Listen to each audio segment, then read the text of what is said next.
લોકસભામાં સ્પીકરની આજે ચૂંટણી સરકાર અને વિપક્ષી ગઠબંધન ઇન્ડિયા વચ્ચે સહમતિ ન થવાને કારણે આજે લોકસભા સ્પીકરની ચૂંટણી થશે। સદનની કાર્યવાહી શરૂ થતા પહેલા આજે નવા સાંસદોના નામ બોલવામાં આવશે જેમણે સાંસદ પદના શપથ ગ્રહણ નથી કર્યા। જે બાદ પ્રધાનમંત્રી મોદી સદનમાં નવા લોકસભા અધ્યક્ષ તરીકે ઓમ બિરલાના નામનો પ્રસ્તાવ રાખશે અને તમામ પક્ષ તેમને વિરોધ વિના સર્વસંમતિથી ચૂંટવાનો આગ્રહ રાખશે। જ્યારે સરકારના આગ્રહને સ્વીકારી વિપક્ષ તરફથી કે સુરેશનું નામ લોકસભા અધ્યક્ષના ઉમેદવાર તરીકે પ્રસ્તાવિત નહીં કરવામાં આવે તો ઓમ બિરલા બિનહરીફ લોકસભા અધ્યક્ષ ચૂંટાશે। પરંતુ જો વિપક્ષ તેમના ઉમેદવારનું નામ પ્રસ્તાવિત કરશે તો સદનમાં ચૂંટણી કરવામાં આવશે। મળતી માહિતી અનુસાર અધ્યક્ષ પદને લઈ મતદાન થશે તો સંભાવના એ છે કે સ્લીપથી મતદાન કરવામાં આવશે। લોકસભામાં શપથ લઈ ચૂકેલા નવા સાંસદ મતદાનથી નક્કી કરશે કે લોકસભા સ્પીકર કોણ બનશે, ઓમ બિરલા કે પછી કે સુરેશ।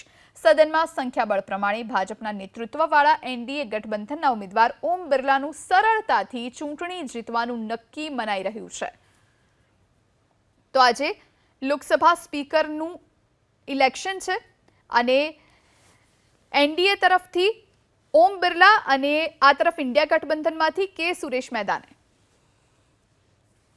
हम लोग ने शुरू से कहा है कि ये नंबर का सवाल नहीं है, हमारे पास संख्या पर्याप्त है और मजबूती से अपना संख्या के साथ हम खड़े हैं, मगर ये संख्या का कोई बात नहीं है। ये हम चाहते हैं कि स्पीकर का पद जो लोकसभा का अध्यक्ष होते हैं वो पद जो है सब सर्वसम्मति से चुन के बिठाया जाए तो ये सबके लिए ठीक होगा, ये हमारा मानना है।